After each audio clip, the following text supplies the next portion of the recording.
ہے تو یہ بھی ظلم ہے۔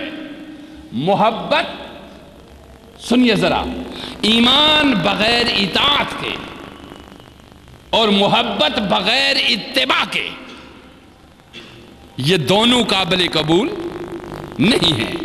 اب اس کو ہم اس طرح لیتے ہیں کہ ایمان، اطاعت، اتباع اور محبت، ہم نے تین چیزیں تفصیل سے بیان کر دی تھی، یعنی ایمان کو بھی ہم نے تفصیلاً بیان کیا، اطاعت کو بھی تفصیلاً بیان کیا تھا کہ اطاعت ہے کیا ہے، اتباع کو بھی تفصیلاً بیان کیا تھا کہ اتباع ہے کیا ہے۔ محبت پہ آج ہم تھوڑی سی گفتگو کرتے ہیں، اور وہ محبت جس میں ایمان کے ساتھ اطاعت شامل ہو اور جس میں اتباع کے ساتھ محبت شامل ہو۔ بعض لوگ صرف اتباع کرتے ہیں مگر محبت اس میں شامل، سمجھ گئے؟ بعض لوگ دعوی ایمان رکھتے ہیں مگر اس میں اطاعت شامل نہیں ہوتی۔ اطاعت ایمان کی گواہی دیتی ہے اور اتباع محبت کی گواہی دیتی ہے۔ اتباع، اطاعت کیا ہے؟ فرائض کی ادائیگی اور حرام سے بچنا، اس کو اتباع کہتے ہیں، اس کو اطاعت کہتے ہیں۔ یعنی فرائض کی ادائیگی، اللہ نے جو حکم دیا، جو احکام، نماز، روزہ، حج و زکوٰۃ، یہ جو فرائض ہیں ان کی ادائیگی کو، اور جن چیزوں سے روکا حرام ہیں جو، ان سے رک جانے کو، یہ ہے احکام، اور ان کے ماننے کو کہتے ہیں اطاعت۔ ان کے ماننے کو کیا کہتے ہیں؟ اطاعت۔ اور یہ مثال بھی دی تھی میں نے آپ کو۔ فرض روزے رکھے کسی نے کمال کے ساتھ، یہ ہے اطاعت۔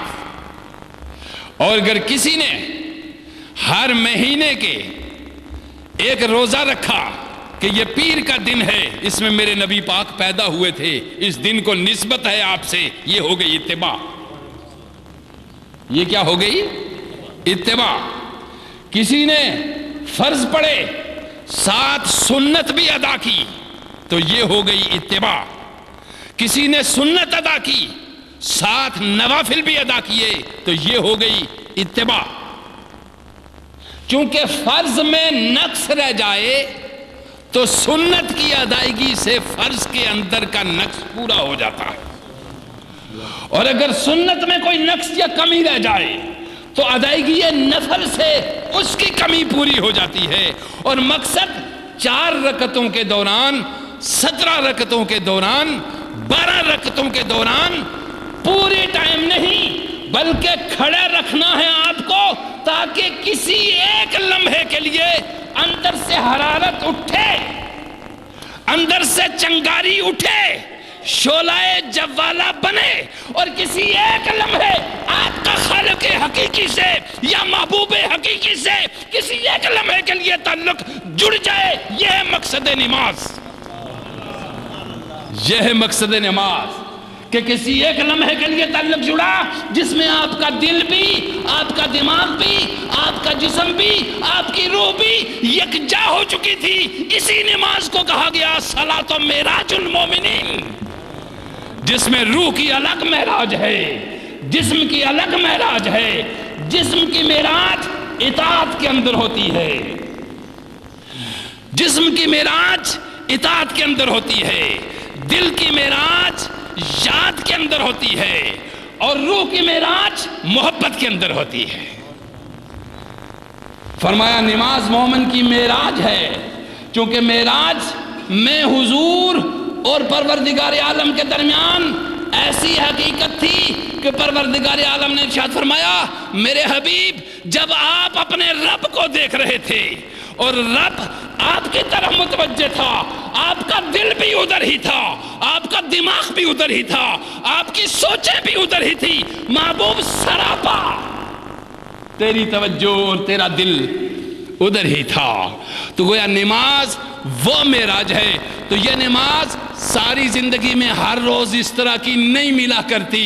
تیری 60 65 70 سالہ نمازوں کی پریکٹس اس لیے کرائی جاتی ہے کہ کسی لمحے تیرا دل پگھل جائے گا, رونگٹے کھڑے ہو جائیں گے, دل نرم ہو جائے گا, آنکھ سے آنسو بہ نکلے گا, تیرا جسم پگھل جائے گا. تو یہ پریکٹس کرتا رہے 60 سالہ زندگی میں 1 سیکنڈ بھی تیرا یہ تعلق رب سے جڑ گیا, سمجھ لے کہ تو رب کا ہو گیا. سمجھ لے کہ تو رب کا ہو گیا. یہ ہر روز بہاریں نہیں ہوا کرتی, یہ ہر روز نظارے نہیں ہوا کرتے, یہ ہر روز لطف نہیں ہوا کرتے, اور نہ ہی تیری یہ برداشت ہوتی ہے کہ تو ایسی تجلیاں ہر روز برداشت کرے.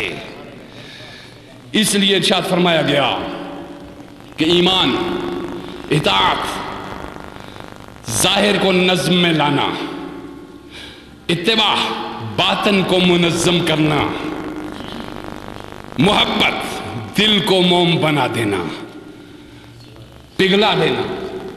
اور جب یہ چیزیں ہو گئی تو اس میں ہم صحابہ کرام کی زندگی کی ایک ایک جھلک دیکھتے ہیں.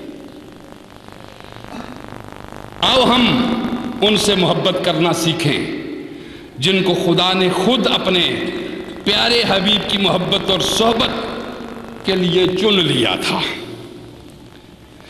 اس کو بیان کرتے ہوئے سید سلیمان منصور پوری آپ بیان فرماتے ہیں کہ محبت ہی ادب سکھاتی ہے, محبت ہی اتباع اور اطاعت پر آمادہ کرتی ہے, اور محبت ہی تعظیم, محبت تعظیم ہی تعظیم ہے, اور اکرام ہی اکرام ہے, اور محبت فریفتگی ہی فریفتگی ہے. محبت جو ادب سکھاتی ہے وہ کوئی اور شے نہیں سکھا سکتی.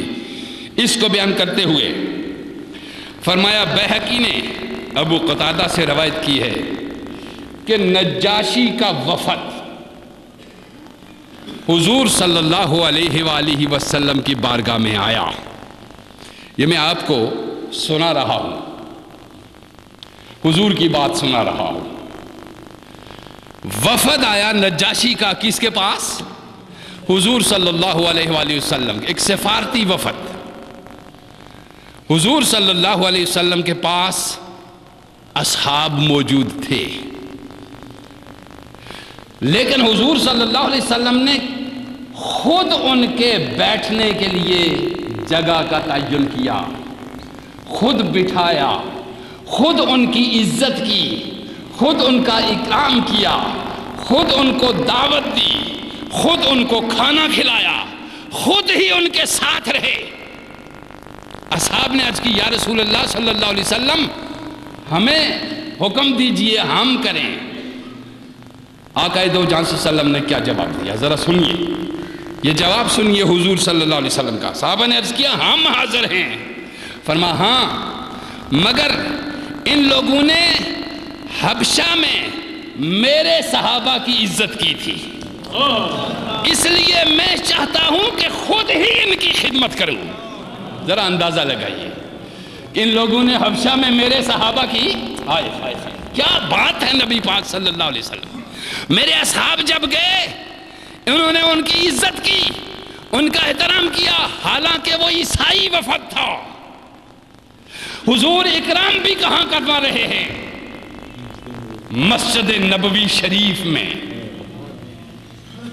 عیسائی وفد مسجد نبوی شریف میں ہے, جس مسجد کا تقدس اور پھر جس جگہ حضور کا وجود کائنات ہست و بود کی ہر شے سے بلند تر مقام, اور جس جگہ